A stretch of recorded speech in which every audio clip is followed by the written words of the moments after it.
अस्सलाम वालेकुम भाभी। वालेकुम सलाम। क्या हुआ भाभी, आपका मुंह बहुत उतरेला है।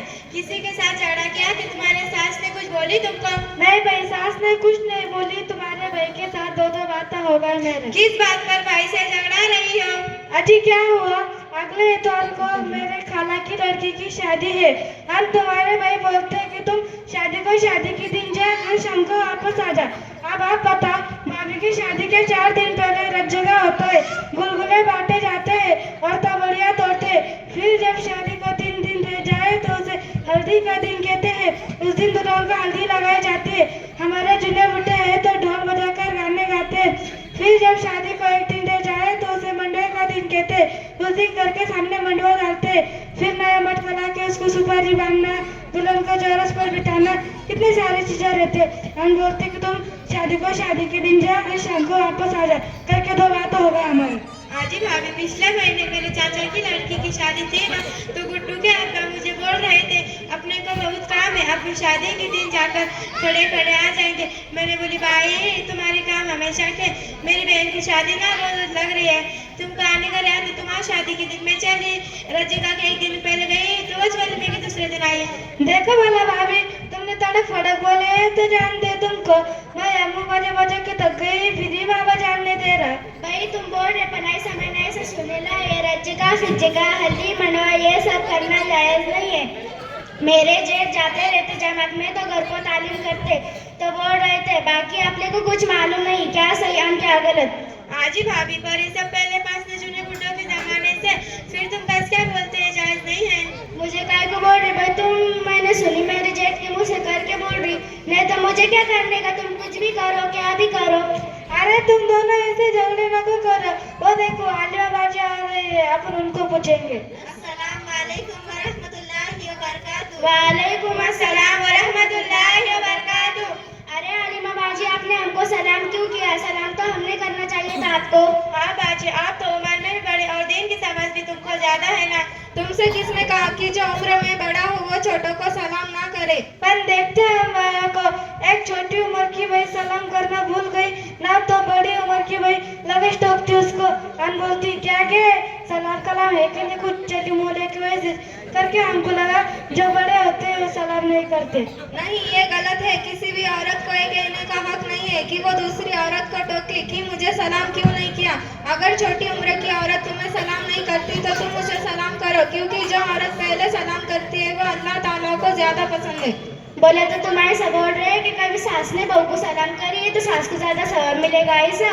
हाँ ऐसा, लेकिन बहू का काम है कि सास को सलाम करे, क्योंकि छोटों की जिम्मेदारी होते ही वो सास को सलाम करे। ऐसे कैसे गोल गोल बातें कर रहे बाजी तुम? कभी बोलते हैं कि बड़ों ने सलाम करना तो कब बोलते छोटों का काम है सलाम करना। मेरी एक तो जड़ बुद्धि, इन्हें तो जल्दी समझ में नहीं आता। क्या बोलने का है तो साफ साफ बोलो ना बाजी। बात बिल्कुल सीधी है, हर छोटा अपने बड़ों को सलाम करे। अगर छोटा सलाम करना भूल जाए तो बड़ों को चाहिए वो सलाम कर दे, पर किसी को ऐसा ताना ना दो कि तुझे सलाम कलाम है कि नहीं। हमारे नबी सल्लल्लाहु अलैहि वसल्लम तो बच्चों को भी सलाम करते थे। चलो ठीक है, अब तुम यहाँ बता तुम आपस में क्या बात कर रही थी? अजी मालूम है क्या हो रहे भाभी की उनकी खाला की लड़की की शादी अगले इतवार को, पर उनको 3-4 दिन पहले जाना था, पर उनके मियाँ बोल रहे थे कि शादी के दिन जा और शाम को वापस आ जा, बस यही बोल रहे थे और दूसरा कुछ नहीं। नहीं आप बताओ बाजी, शादी के दिन जाने का तो उनके बहाने का सरीका है, अच्छा लगता क्या? कल को मेरी छोकरी की शादी आएंगी तो लोग मैसेज करेंगे ना, शादी गिराएंगे चले जाएंगे। अरे भाभी, आपको मालूम होना चाहिए इस्लाम में शादी के पहले जाने वाली जितनी भी रस्मात है, जैसे कि रात जगह, हल्दी के दिन हल्दी खेलना या मंडवा करना, इसका ना कुरान में सबूत ना किसी हदीस से साबित है। फिर आप इतनी फिजूल खामोशी क्यों दे रही हो? देखिए क्या मैं बोल रही थी ना, पर तुमको झुट्टा लगता। क्या बोल रहे थे सुनो। तुम आपस की बातें बंद करो और मेरी बात ध्यान से सुनो। हमारे मजहब में शादी बिल्कुल भी सादगी से करना सुन्नत है, और शादी के अलावा सिर्फ वलीमा करना सुन्नत है। बाकी जितनी भी चीजें हैं उसकी कोई हैसियत नहीं। भाई कर किस में कही जाती है? कितने झूठ बात कर रही है। कल की छोकरी की शादी में तो बाल मटक रही थी इधर से उधर, मैं को बच क्या कर रही, फोन बोलती गाने लगा रहे या मुझे मट्टे ले ली। उस उसको कितने दिन हो गए, जब मालूम नहीं था। अब कहाँ जाती मैं? हाँ आ गए तो चुप बैठ गया, उनको बोलने थे क्या बोलने।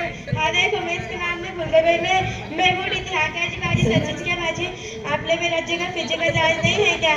बिल्कुल भी जायज नहीं है, बल्कि जो औरत इसे जरूरी समझती है वो गुनाहगार है। और हाँ, कुछ काम तो वो है जिस पर गुनाह भी मिलता है, जैसे कि शादी के मौके पर गाने बजाना, डांस करना, औरतों का मेकअप करना, पर्दे का ख्याल ना करना। इससे भी बढ़कर बात औरतें दिन की समझ रखती है, फिर भी अपनी लड़कियों को मेकअप करने से नहीं रोकती, क्योंकि उन्हें पता होता है पर्दा करना जरूरी है। और ऐसी औरतें पर्दा ना करने की वजह यह बताती है कि वो समझती है कि बेटी तो लोगों के घर पे जाएंगी, वहाँ उसे पाबंदी होगी, इसलिए हम यहाँ थोड़ी सी आज़ादी दे देते हैं। उन माओं को यह समझना चाहिए कि पर्दा करना किसी इंसान की तरफ से लगाई गई पाबंदी नहीं, यह अल्लाह का हुक्म है। आप माँ हो, खुदा नहीं, जो अल्लाह के हुक्म पर अमल करने से रोको या बेटी को आज़ादी दे। ऐसी माओं का गिरेबान खुद बेटियां क़यामत के दिन पकड़ेंगी और अल्लाह से कहेंगी कि मेरी अम्मी को पता था कि पर्दा करना फर्ज है, लेकिन मेरी लाल की वजह से मुझे कभी मना नहीं किया। और हाँ, एक आखिरी बात जो कि आजकल लड़के गलत चीजों को अपना हुनर बनावेगी, वो है शौहर की नाफरमानी। अगर औरत जायज कामों में भी शौहर की इताअत ना करे तो वो औरत कितनी ही नेक हो, अल्लाह के नजदीक उसकी कोई इज्जत नहीं, क्योंकि औरत के ऊपर सबसे ज्यादा हक उसके शौहर का है। बाजी आपने तो हमारी आंखें ही खोल दी। आज से हम अपने शौहर की हर जायज हुक्म को मानेंगे और अपनी बेटियों को पर्दा करने की तलकीन करेंगे, और कहीं भी जाना हो तो पर्दा करके ही जाएंगे। अल्लाह हम सबको नेक अमल करने की तौफीक दे। आमीन।